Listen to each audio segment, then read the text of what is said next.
शुभोदय बच्चों, कैसे आप सब लोग। पिछले क्लास में हम गाने वाली चिड़िया के प्रश्न और जवाब पूरा कर लिए और इसके साथ अपठित गद्य और पठित गद्य दोनों सभी अनुच्छेदों के जवाब भी लिख लिए। आज हम पाठ बी देखेंगे। देखिए, एक राजा था, रेखांकी शब्द का लिंग बदलिए। तो यहाँ पर राजा का लिंग, राजा जो है पुल्लिंग में है और इसकी स्त्रीलिंग शब्द में लिखना चाहिए। स्त्रीलिंग शब्द है रानी। यहाँ पर रानी ऐसे भी लिख सकते हैं और ऐसे भी लिख सकते हैं। नेक्स्ट दूसरा शब्द देखिए, सुंदर महल। सुंदर महल का समास पहचानिए। समास पहचान के लिए कहा गया सुंदर महल। तो यहाँ पर महल जो है विशेष्य है, सुंदर जो है विशेषण है। सुंदर जो है विशेषण। तो यह विशेषण और विशेष्य के बारे में बोला जाए तो वो कर्मधारय के अंतर्गत आता है। तो सुंदर है जो महल, ये इसका विग्रह वाक्य। सुंदर है जो महल, इसका समास है कर्मधारय समास।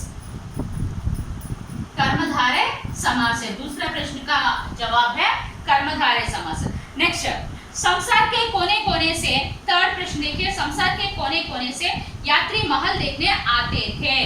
पुनरुक्ति शब्द। तो इसमें पुनरुक्ति शब्द यानी एक वर्ड जो है, एक शब्द जो है फिर से आने से उसे हम पुनरुक्ति, पुनः प्लस उक्ति, पुनरुक्ति कहते हैं। तो यहाँ पर एक वर्ड फिर से आने से हम उसे पुनरुक्ति है। तो यहाँ पर कोने कोने, कोने वाला शब्द फिर से आया है तो कोने कोने। तो ये जो कोने कोने है पुनरुक्ति शब्द है। कौन सा शब्द है? पुनरुक्ति शब्द। नेक्स्ट, जंगल शब्द का अर्थ। नेक्स्ट प्रश्न देखिए, जंगल शब्द का अर्थ वन। नेक्स्ट, पांचवा प्रश्न देखिए, राजा ने चिड़िया को कभी नहीं देखा था। इस वाक्य को पहचानिए, वह किस काल में है। देखा था, मैं पहले ही बताई कि था, थे, थी आने से।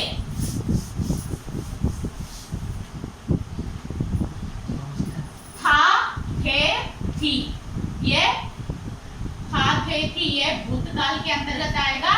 ता, ते, ती, रहा, रही, रहे, ये वर्तमान है। ये सारे वर्तमान काल में आएंगे। और एगा, एगी, एंगे, ऊंगा, ऊंगी, एंगे, ये सारे भविष्य काल के अंतर्गत आएंगे। तो यहाँ पर प्रश्न क्या है? राजा ने चिड़िया को कभी नहीं देखा था। था आया तो कौन सा काल में अंतर्गत आता है? भूतकाल के अंतर्गत आता है। जवाब है भूतकाल। नेक्स्ट, राजा ने अपने सेवकों को बुलाया। नेक्स्ट प्रश्न देखिए, राजा ने अपने सेवकों को बुलाया। तो रेखांकी शब्द का लिंग बदलकर लिखिए। सेवकों, तो उसके लिंग बदलने से सेवक का लिंग सेविका। यहाँ पर सेवक जो है बहुवचन में है तो हम भी बहुवचन स्त्रीलिंग में बदलना चाहिए। सेवकों को बहुवचन जो है सेविकाएं। आंसर है सेविकाएं। नेक्स्ट, संध्या समय। संध्या समय का विलोम शब्द। संध्या यानी शाम। तो यहाँ पर उसका विलोम शब्द, उसका ऑपोजिट लिखने से क्या होगा? प्रातः समय। संध्या समय उसका विलोम शब्द प्रातः समय। नेक्स्ट, चिड़िया रास्ते भर अपना मीठा गाना सुनाती है। रेखांकित शब्द का शब्द भेद पहचानिए। मीठा, मीठा यानी यहाँ पर मीठा गाना, गाने की क्वालिटी के बारे में बताया गया। तो यह मीठा जो है कौन सा? मीठा गाना सुनाती है। मीठा गाना में मीठा जो है विशेषण है। तो यहाँ पर आंसर है मीठा विशेषण। नेक्स्ट, सैनिक। सैनिक का वचन बदलने से सैनिक का वचन बदलने से बहुवचन में भी वैसे ही रहेगा, कोई बदलाव नहीं होगा। सैनिक का वचन सैनिक। नेक्स्ट, राज दरबार। राज दरबार। राज दरबार का राज दरबार देखिए, तो इसको हम विग्रह का लिखने से राजा का दरबार। तो यहाँ पर कारक चिन्ह आए। कारक चिन्ह का जो है कारक है। तो कारक के जो भी कारक से संबंधित आते हैं वो तत्पुरुष समास के अंतर्गत लिया जाता है। तो कारक वस्ते तत्पुरुष समास।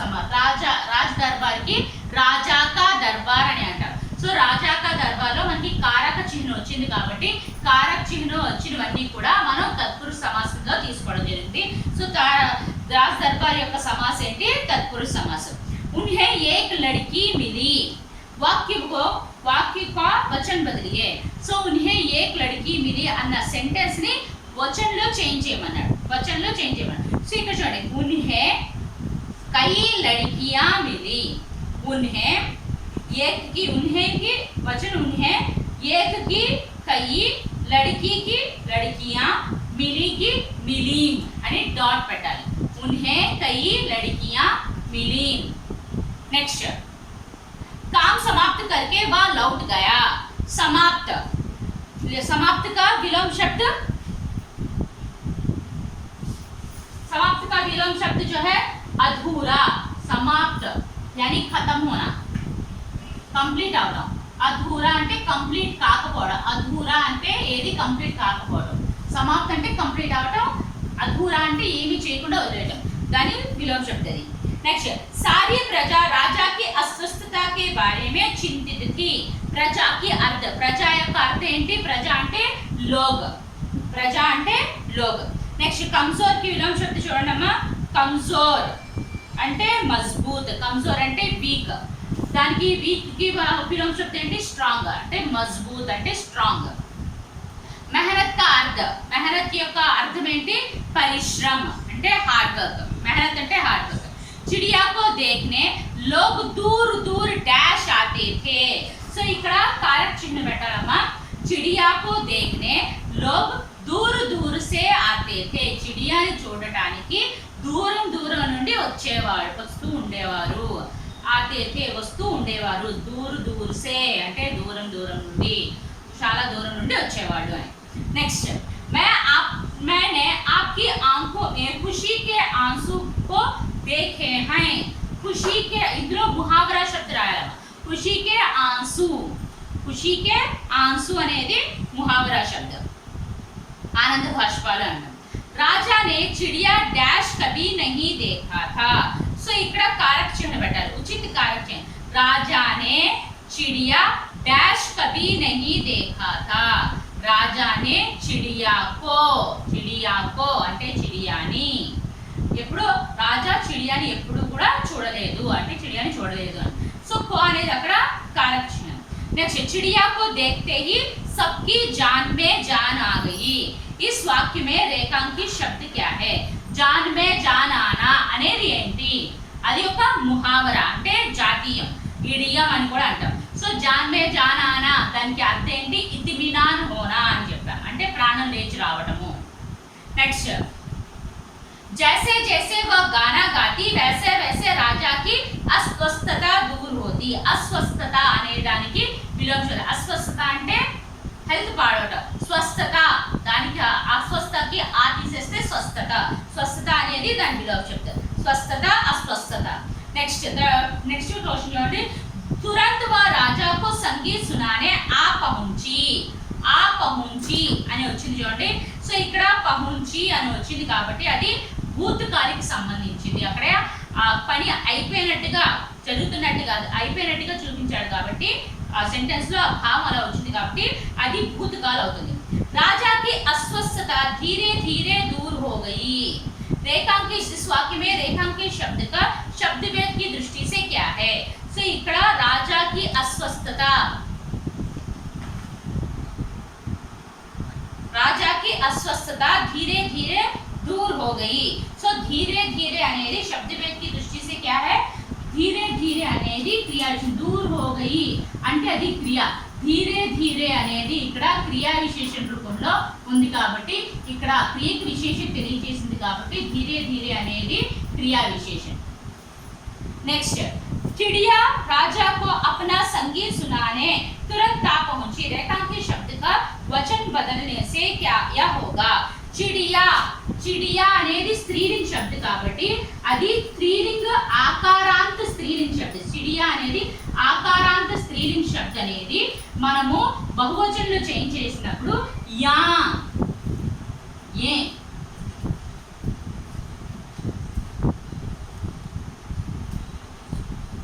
ఏ అనేది చిడియా అనేది మనం అది ఎలా చిడియా అనేది పెడితే అది ఏమవుతుంది, బహువచనంలో చేంజ్ అవుతుంది, చిడియా చిడియా. नेक्स्ट, राजा की अस्वस्थता दूर हो गई. दूर की विलोम शब्द, दूर की दूर అంటే దూరం, దానికి पास అంటే దగ్గర, पास అనేది విలోమ శబ్ద అయింది. నెక్స్ట్, हमारे राजा तुम्हारा मधुर संगीत सुनना चाहते हैं. मधुर संगीत सुनना चाहते हैं. సో ఇక్కడ మధుర్ అనేది విశేషణం, మధుర్ సంగీత్. సో సంగీత్ అనేది అక్కడ మ్యూజిక్ అయితే, మధుర్ అనేది విశేషణం. మధుర్ సంగీత్ లో సంగీత్ అనేది విశేష, సంగీత్ అనే మధుర్ అనేది విశేషణ. సో మధుర్ అనేది విశేషణ అయింది, మధుర్ అనేది విశేషణ అయింది. నెక్స్ట్,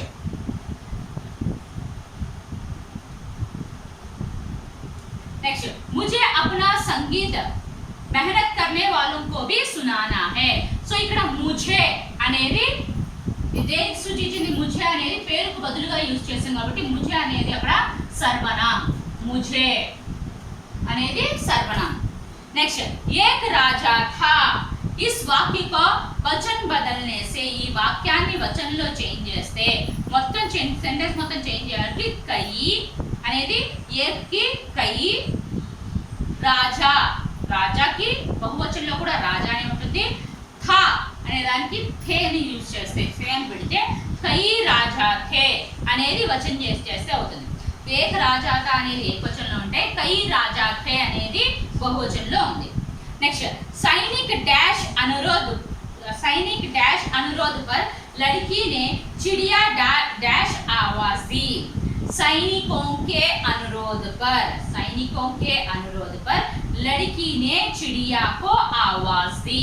సో ఇక్కడ నే కో అనేది అక్కే, సైనికోं के अनुरोध पर के को అనేది ఆన్సర్స్.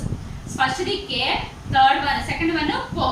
నిస్వార్థ, నిస్వార్థ కి మనం సంధి విచ్ఛేదం చేస్తే అమ్మా నిహ ప్లస్ స్వార్థ వస్తుంది, నిహ ప్లస్ స్వార్థ వస్తుంది. అదే మనం ఉపసర్గ రాయాలంటే నిస్ ప్లస్ స్వార్థ. నిస్ అనేది అక్కడ నిస్ అనేది హలంతో వస్తుంది, దానికి ఉపసర్గ నిస్వార్థకి, నిస్వార్థకి నిస్ అనేది ఉపసర్గ, నిస్ అనేది ఉపసర్గ. అక్కడ హలంత ఇవ్వలేదు, హలంత పెట్టుకోండి. నెక్స్ట్, वे सब आवाज డాష్ देखने लगे. అక్కడ ఫిల్ ఇన్ ద బ్లాంక్స్ ఇచ్చాడు, బ్లాంక్ ఇచ్చాడు, మనం కరెక్ట్ గా పెట్టాలి. वे सब వాళ్ళందరూ ఆవాజ్ డాష్ देखने लगे. ఆవాజ్ की ओर అంటే ఎటువైపు వాయిస్ ఉందో అటువైపు దృష్టి పెట్టారు, देखने लगे అందరూ చూశారు.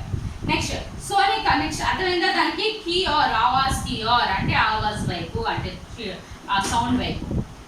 सोने का चिड़िया के लिए बनवाया पिंजरा गया. ఇది షఫుల్ చేసిందమ్మా, మనం కరెక్ట్ ఫామ్ లో పెట్టాలి. चिड़िया के लिए सोने का पिंजरा बनवाया गया. అర్థమైందా?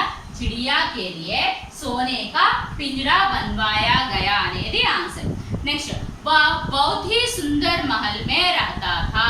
సుందర్ అనేది అక్కడ ఏంటి విశేషణ, సుందరమ్మ విశేషణ. నెక్స్ట్ క్వశ్చన్ చూడండి, लड़की ने चिड़िया को आवाज दी. ఇక్కడ ముహావరా వాలా శబ్దని ఐడెంటిఫై చేయడం. ఆవాజ్ దేనా అనేది ఇక్కడ ఆవాజ్ దేనా అనేది ముహావరా, దాని అర్థం ఆవాజ్ దేనా కి अर्थ ఏంటి పుకారనా. నెక్స్ట్, चिड़िया की बातों ने राजा पर गहरा असर डाला. రేఖాంకిత శబ్ద क्या है, ఇక్కడ असर डाला అనేది ఏంటి అని అడుగుతారు. అది కారక, విశేషణ, ముహావరా, సమాస. సో అసర్ డాలా అనేది ముహావరా, దాని అర్థం అసర్ డాలా అనే దానికి అర్థం ఏంటంటే ప్రభావ పడనా, దానికి అర్థం ప్రభావ పడనా. అర్థమైందా? నెక్స్ట్, మే ఆప్ డాష్ పాస్ రహూంగి. మే ఆప్కే పాస్ రహూంగి. కార్చిన్న మే ఆప్కే, నేను మీ దగ్గర ఉంటాను, మీ దగ్గరే ఉంటాను అని చెప్పింది. సో కే అనేది అక్కడ కరెక్ట్ ఆన్సర్. लड़की सहित सभी उपस्थित थे. उपस्थित की विलोम शब्द अनुपस्थित. उपस्थित की विलोम शब्द ఏంటమ్మా अनुपस्थित.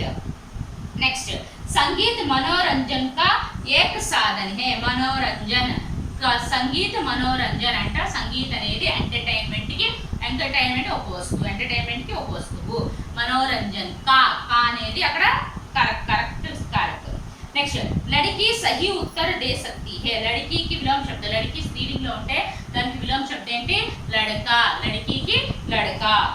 नेक्स्ट, चिड़िया अपनी मधुर आवाज में गाती है, मधुर आवाज में गाती है। సో హే అని వచ్చింది, అది ఏ కాలంలో ఉంది చూడండి, గాతి హే టీ హే అని ఉంది కాబట్టి, టీ హే అని ఉంది కాబట్టి అది వర్తమాన కాలంలో ఉన్నట్టు, స్త్రీలింగ వర్తమాన కాలంలో ఉన్నట్టు. సో అది ఆన్సర్ వర్తమాన కాలం. లड़की పాట పడుతీ హే, ఇక్కడ లड़की పాట పడుతీ హే క్రియ అంటే పనిని తెలియజేసేదాన్ని క్రియ అంటాం. సో పడుతీ హే అనేది అక్కడ క్రియ, పడుతీ హే అనేది క్రియ.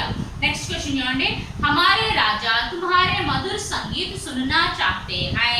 ఇక్కడ अर्थ के अनुसार, अर्थ की दृष्टि से वाक्य के भेद, సో మనకి अर्थ की दृष्टि से वाक्य के भेद ఉన్నాయమ్మా. ఇక్కడ చాహతీ హే అంటే ఇక్కడ ఆ అర్థాన్ని బట్టి చూడండి, మా రాజుగారు నీ మధురమైన సంగీత్ని వినాలని అనుకుంటున్నారు అంటే అక్కడ తన ఇచ్ఛ కనిపిస్తుంది, తన కోరిక కనిపిస్తుంది కాబట్టి అది ఇచ్ఛార్థక వాక్యం అవుతుంది.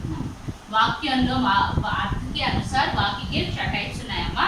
అందులో మనకి ఇచ్ఛార్థక చాహతే హే అని వస్తే అది ఇచ్ఛార్థక వాక్య కింద తీసుకుంటాము. ఇది ఫర్దర్ లెసన్స్ లో మనకు వస్తాయి, అవన్నీ అప్పుడు ఎక్స్ప్లెయిన్ చేస్తాను. అప్పుడు ఈజీగా ఇచ్ఛార్థక వాక్య ఎలా అయిందో మనకి తెలుస్తుంది.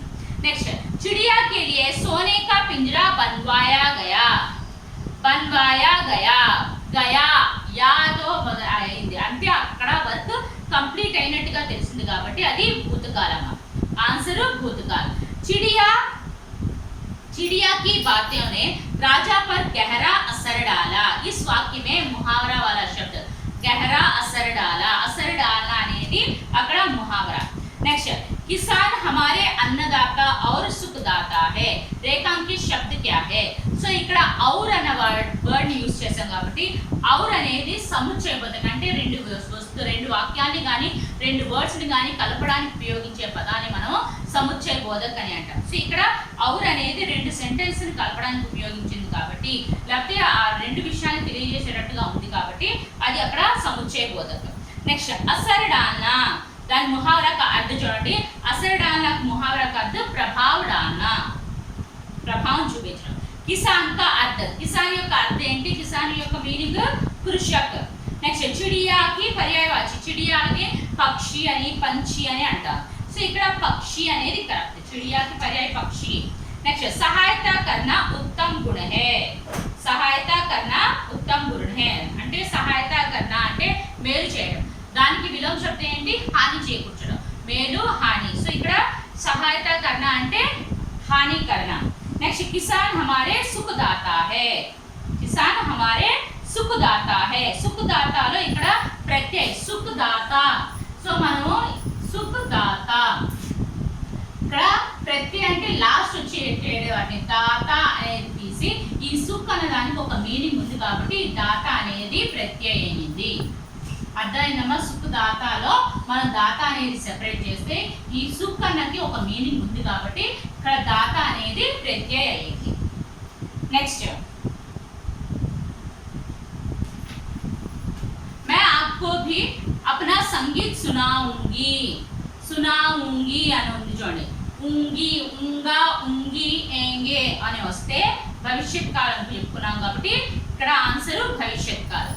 चिड़िया ने राजा डैश अस्वस्थता के बारे में सुन लिया था, राजा की अस्वस्थता के बारे में, की అనేది అక్కడ కరెక్ట్ కారక చిహ్నం. నెక్స్ట్, రాజ్మహల్, రాజా కా మహల్ తత్పురుష సమాసం, ఇందాక చెప్పాను రాజా మహల్ కి దాన్ని విగ్రహ చేస్తే రాజా కా మహల్ అవుతుంది, దాన్ని మనము తత్పురుష సమాసం వస్తుందని చెప్పుకున్నాం. నెక్స్ట్, चिड़िया की गाना सुनकर कभी सभी मुग्ध हो गए, ఇక్కడ ముహావరా ఏంటో ఐడెంటిఫై చేయడం. ముగ్ధ హోనా అంటే నిమగ్న హోనా అంటే అక్కడ ఆ పాటని అందరూ కూడా మంత్రముగ్ధులు అవ్వడము. సో ముగ్ధ హోనా అనేది అక్కడ ముహావరా. నెక్స్ట్, तुम यही हमारे पास रहो, हमारे पास रहो, पास की विलोम शब्द है, पास की विलोम शब्द दूर. नेक्स्ट నెక్స్ట్ వన్ చూడండి, వే సబ్ ఆవాజ్ కి और देखने लगे, వే అనేది అక్కడ సర్వనామం, వే అనేది పేరుకు బదులుగా యూజ్ చేసాం కాబట్టి వే అనేది సర్వనామం. నెక్స్ట్, चिड़िया को देखते ही सबकी जान में जान आ गई, जान में जान आना దాని అర్థం ఏం చెప్పాను, ఇతిమినాన్ హోనా అంటే జాన్ మే జాన్ ఆనా అనేది ఏంటి ముహావరా, అది ఒక ఇడియం. రాజా కి ఆంఖోं में तो ఖుషీ కే ఆంసూ ఆ గయే. ఈ వాక్యంలో ముహావరా శబ్దం ఏంటి? ముహావరా అనేది ఖుషీ కే ఆంసూ ఆనా. నెక్స్ట్ సోనే కా పింజరా బన్వాయా గయా. సోనే కా పింజరా బన్వాయా గయా. ఇక్కడ బనాయా, సోనే కా పింజరా బనాయా అనేది, సోనే కా పింజరా బనాయా అనేది కర్తృవాచకం. సోనే కా పింజరా బన్వాయా గయా అని వచ్చింది కాబట్టి అది అక్కడ కర్మవాచ్య కింద వస్తుంది. ఆన్సర్ కర్మవాచ్య. వాచ్యలో కర్తను అనుసరించి వాక్యని పని జరిగితే కర్తృవాచ్యని, కర్మను అనుసరించి పని జరిగితే కర్మవాచ్యని అంటారు. సో సోనే కా పింజరా బనాయా అని వస్తే కర్తృవాచ్య అవుతుంది. సోనే కా పింజరా బన్వాయా గయా వచ్చింది కాబట్టి అది కర్మవాచ్య. ఆన్సర్ ఏమో కర్మవాచ్య. ఓకే అమ్మా, హోంవర్క్.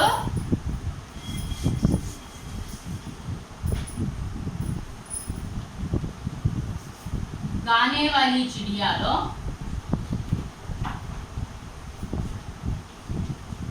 सारांश.